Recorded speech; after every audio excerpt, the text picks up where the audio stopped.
Соңгы 2 елда пандемия йогышына бәйле шартларда башка ауруларга карата игътибар кимемәдеме? Яман шеш аурулары белән хәл ничегрәк һәм алардан саклану чаралары үтәләме? Татарстан радиосының чираттагы турыдан-туры эфиры шушы мәсьәләләргә багышланды. Республика яман шеш аурулары диспансерының баш табиб урынбасары Илсур Шаймарданов шушы сорауларга яман шеш ауруларын дәвалауның торышы турында сөйләде.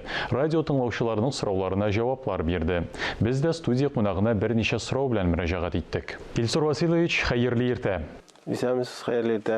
Ковидка бәйле рәвештә яман шеш аерым алганда үпкә рагы белән хәл ничегрәк?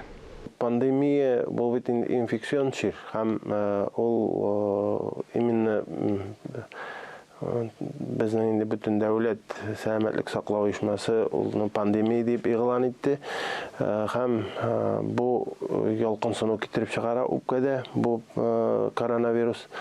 Моның инде үпкә рагы белән мөнәсәбәте ничек булса, шушы коронавирус белән авыруны билгеләү өчен күп вакытта компьютерный томография үткәрелә. Компьютерный томография үткәргәндә безнең элек билгеле булмаган һәм әле үзен-үзе күрсәтмәгән үпкә рагы билгеле булырга мөмкин һәм алар бу чираклар ешайды шушы пандемия чорында. Турыдан-туры коронавирусның үпкә рагына катнашы юк, мөнәсәбәте юк андый. Ковид кичергән кешеләрдә үпкә шеше булырга мөмкинме? Бу мәсьәлә бүгенге көндә тикшерелгән мәсьәлә түгел, чөнки безнең әле бу коронавирус чире 2 генә ел дәвам итә, елдан артык кына дәвам итә һәм аннан исән калганнан соң һәм шушы ялкынсынуны кичергән кешеләрнең кайчан һәм нинди чорда үпкәргә килеп чыгуы беркемдә тикшерелмәгән, аны исбат итеп әйтә алмыйм. Гомумән хәзер яман шеш аурулары статистикасы нинди? Яман шеш аурулары үпкәдә булган. Яман шеш аурулары күбрәк, конечно, ирләрдә очрый, чөнки аның күп сәбәбе булып инде шушы тәмәке тарту турак, чөнки бүгенге көндә инде безнең ирләребез күбрәк тәмәке тарталар. Хатын-кызларда сирәгрәк очрый торган чир, күпкә сирәгрәк очрый торган чир. Ул да шул гайбер белән билгеле сәбәп инде шул тәмәке тарту һәм зарарлы производствода күбрәк ирләр эшли, шуның белән бәйле. Бүгенге көндә үсәме, үсмиме, ул да булса бу үсәргә тиеш, чөнки безнең Европа илләрендә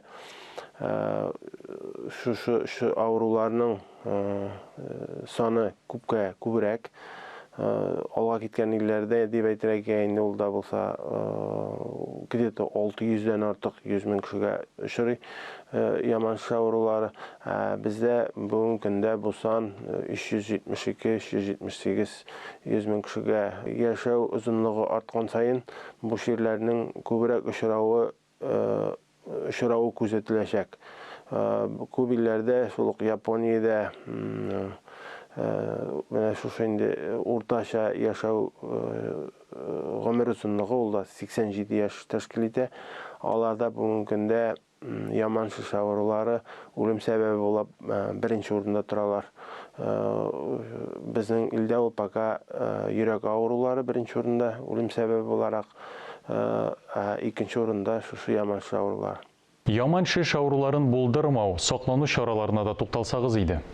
Булдырмау, мин әйтеп китәр идем, ул беренче әйтеп бөтен яман шеш аурулар күбрәк безнең менә тышкы әйбер белән безнең контакт булган органнарда күбрәк очрый. Ул да булса үпкәбез, һава сулыйбыз. Ул да булса ашказаны без ашыйбыз.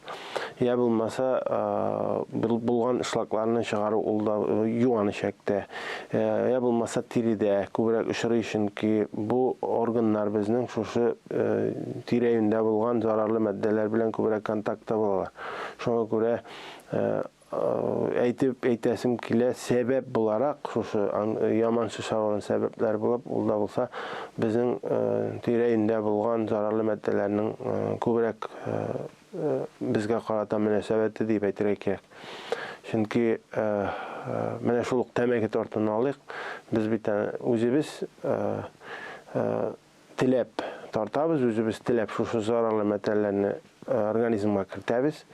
Я булмаса кирәкмәгән ризык ашап, я булмаса күп ашап, бөтенесе без үзебез китереп чыгарабыз бу сәбәпләрне.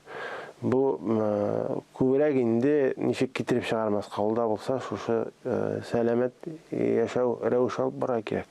Кирәкмәгән әйберләрне кулланмаска кирәк. Туберкулез белән авыру очраклары күзәтеләме?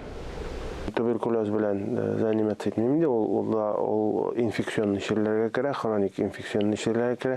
Аның сәбәбе булып туберкулезный палочка тора. Әйтергә кирәк, рак авыруы булган кешедә туберкулез булмас дип, я булмаса туберкулез булган кешедә рак булмас дип исбатлап булмый. Алар очрарга мөмкин анда да, монда да. Туберкулез авыруының турыдан-туры ракка китереп чыгаруы сәбәп буларак аны исбат ителгән әйбер түгел. Ковидтан прививка ясатыргамы, юкмы дип икеләнүчеләргә нинди киңәш бирер идегез? Прививка бу көндә бердән-бер шушы чирдән котылу чарасы дип әйтергә, чөнки безнең тарихта булган әйбер, ул да булса, менә бу натуральный оспели, кара чәчәк чире, кызамык чире, алар барсы да бетте шушы прививка белән генә алар ул чирләрдән безнең җәмгыять котылды. Шуңа күрә бүгенге көндә безнең булырга тиешемне шушы прививка я вакцинацияны үтәргә кирәк барыбызга да. Шул очракта гына бу чирнең тарихка китүе булачак. Әңгәмәгез өчен рәхмәт. Сез Республика яман-шеш авырулары диспансерының баш табиб урынбасары Илсур Шаймарданов белән әңгәмә карадыгыз.